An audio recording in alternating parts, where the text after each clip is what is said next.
Good morning, myself Shiksha Maurya. Today I am discussed about topic post term pregnancy. इसमें क्या होता है, post term pregnancy में क्या होता है कि जो बच्चा होता है वो टर्म से ज़्यादा गर्भ में रह जाता है, इसे कहते हैं पोस्ट टर्म प्रेगनेंसी। हम इसमें देखते हैं कि जो टर्म होता है वो 4-5 टाइप का होता है। प्री टर्म किसे कहते हैं, जो बेबी होता है जब वो प्री टर्म में क्या है कि जब बेबी होता है वो 37 वीक से पहले हो जाता है तो इसे कहते हैं प्री टर्म। पोस्ट टर्म जो होता है वो 42 वीक से ज़्यादा लग जाता है तो उसे हम प्री टर्म पोस्ट टर्म कहते हैं। और लेट टर्म जो होता है, जो ईडीडी होती है, जो एक्सपेक्टेड डेट ऑफ डिलीवरी होती है प्लस 1 वीक, उसमें 1 वीक और लग जाती है, मतलब 41 वीक लग जाते हैं तो उसे कहते हैं हम लेट टर्म। नेक्स्ट है हमारा फुल टर्म। फुल टर्म क्या होता है कि 40 वीक्स, अगर एग्जैक्ट 40 डेज़ पे बेबी हो रहा है तो उसे हम कहते हैं full term delivery. Early term जो होता है वो 37 वीक्स है, अगर बेबी जो होता है 37 वीक्स पे हो जाता है उसे अर्ली टर्म कहते हैं। और प्री टर्म जो होता है 37 वीक से पहले हो जाता है उसे कहते हैं प्री टर्म। नेक्स्ट है हमारा डेफिनेशन में क्या है, pregnancy which has extend beyond 42 week of gestation period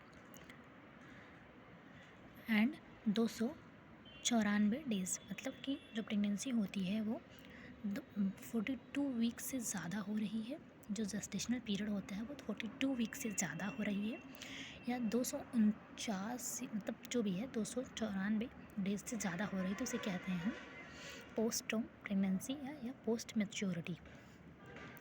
next है हमारा ईटियोलॉजी में हम देखते हैं मैटरनल की रॉन्ग डेट्स। अगर मदर को जो LMP का जैसे बहुत सारी मदर्स होती हैं जिनको LMP नहीं पता रहता है कि उनका लास्ट मेंस्ट्रुअल पीरियड कब आया था, तो वो अपना LMP गलत बताती हैं तो उसकी वजह से EDD भी गलत आती है, जिसकी वजह से पोस्ट मैच्योरिटी हो सकता है। हार्मोनल प्रॉब्लम की वजह से हो सकती है। हेरिडिटरी, जेनेटिकली कोई प्रॉब्लम है तो उसकी वजह से भी हो सकती है। प्रीमी पारिटी है तो उसकी वजह से हो सकती है। प्रीवियस प्रोलॉन्ग्ड प्रेगनेंसी है तो उसकी वजह से भी हो सकती है। सेडेंटरी लाइफ स्टाइल है तो उसकी वजह से भी हो सकता है। ओबेसिटी है तो उसकी वजह से भी हो सकता है। एल्डरली मल्टीपैरस है तो उसकी वजह से भी हो सकता है। जैसे कोई वुमेन्स है उनकी एज बहुत ज़्यादा है तो उसकी वजह से भी हो सकता है। फीटल फैक्टर में क्या क्या है, एनेंसिफेली है, प्लेसेंटल एबनॉर्मलिटी है तो उसकी वजह से भी हो सकता है। क्लिनिकल फीचर्स में क्या है, डिक्रीज वेट, बेबी का जो वेट होगा बहुत ज़्यादा डिक्रीज होगा। और फॉल्स पेन, मदर्स का भी वेट धीरे धीरे डिक्रीज ही होता जाएगा। और फॉल्स पेन होगा। डिक्रीज्ड फंडल हाइट, जो फंडल हाइट होती है वो डिक्रीज हो जाती है। Uterus full of the foetus, uterus होता है बहुत ज़्यादा फुल हो जाता है फीटस से। फीचर्स आफ्टर डिलीवरी के बाद कौन कौन से फीचर्स होते हैं, looks thin and old, head less absent and moulding, nails protrude, umbilical cord जो होता है ब्लूइश कलर का हो जाता है, लेस वाटसन जेली जो अम्बिलिकल कॉर्ड होता है उस पर जो जेली लगा होता है उसे वाटसन जेली कहते हैं। ये अब्सेंस भी हो सकता है, कम भी हो सकता है। प्लेसेंटा जो होता है वोल्ड हो जाता है। और लिक्विड एमनी जो होता है स्कैंटी एंड मेकोनियन स्टेन हो जाता है। स्किन एब्सेंस वर्निक्स कैसियोसा, स्किन जो होती है उसमें वर्निक्स कैसियोसा एब्सेंस हो जाता है। रिंकल्ड मतलब झुर्रीदार स्किन हो जाती है।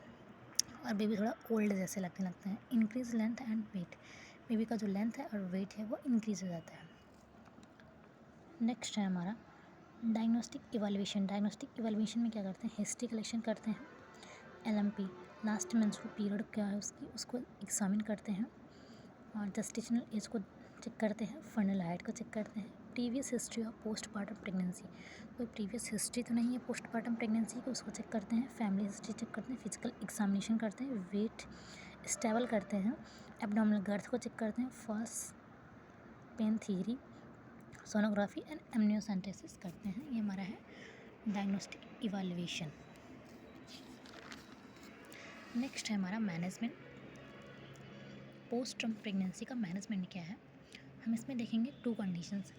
अगर कॉम्प्लिकेटेड है तो हम देखेंगे सर्विक्स फेवरेबल है कि नहीं फेवरेबल है। अगर सर्विक्स फेवरेबल है तो हम आर्टिफिशियल रप्चर ऑफ मेम्ब्रेन करके डिलीवरी करवा देंगे। अगर सर्विक्स अनफेवरेबल है तो हम सिजेरियन सेक्शन करके डिलीवरी करवा देंगे, बिकॉज कॉम्प्लिकेशन बहुत ज़्यादा है। और अनकॉम्प्लिकेटेड है। नेक्स्ट हमारा है अनकॉम्प्लिकेटेड।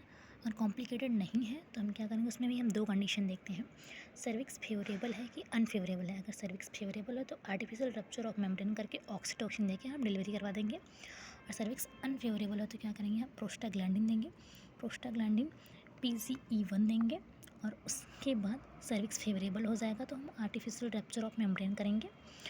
फिर मेम्ब्रेन रैप्चर करने के बाद हम देखेंगे कि जो लिक्विड एमिनी है वो क्लियर है कि क्लियर नहीं है। अगर क्लियर है तो हम क्या करेंगे, ऑक्सीटोसिन ड्रिप देंगे और वेजाइनल डिलीवरी करवा देंगे।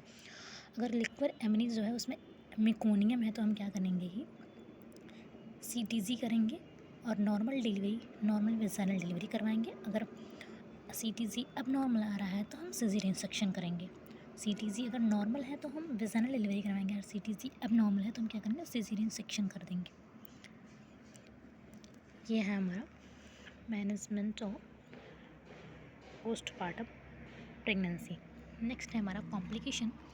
कॉम्प्लिकेशन में क्या क्या है, पेरीनेटल मोर्टालिटी हो सकती है, शोल्डर डिक्टोसिया हो सकता है, फीटल इंजरी हो सकती है, ओलिगोहाइड्रमनस हो सकता है, मेकोनियम एस्पिरेशन हो सकता है, फीटल हार्ट रेट एबनॉर्मलिटी हो सकती है, स्टिल बर्थ हो सकता है, स्टिल डेथ भी हो सकता है।